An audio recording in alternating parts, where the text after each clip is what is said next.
Nagka-violation siya dahil sa thank you. Ayan, ang ating topic. Nagka-violation siya kasi paulit-ulit na reply niya ay thank you.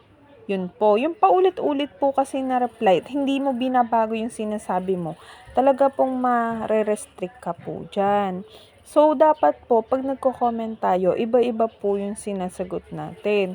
Kasi po, pag paulit-ulit po ang sinasabi nyo sa lahat ng comment at sunod-sunod pa, mababatas po tayo dyan. Bawal po kasi yun, guys. So, baling dire-diretso, pero magkakaiba sinasabi nyo. Hindi pwedeng puro thank you, thank you, thank you, thank you. Hindi pwedeng ganun. Mare-restrict ka po.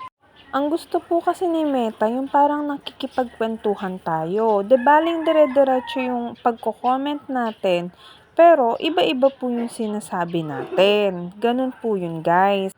Sa pag-share post naman, guys, ayan, dahan-dahan po tayo sa pag-share. Hindi lahat ng GC or mga group is sinasendan nyo po ng mga sinesharean nyo.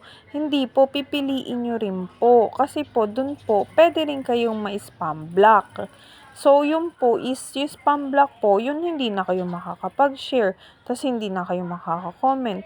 So, mabablock na kayo kahit saan. So, yun lang po guys. Thank you po. And huwag niyong kakalimutan yung mga sinabi ko. And don't forget to follow and share. Iwan ng bakat.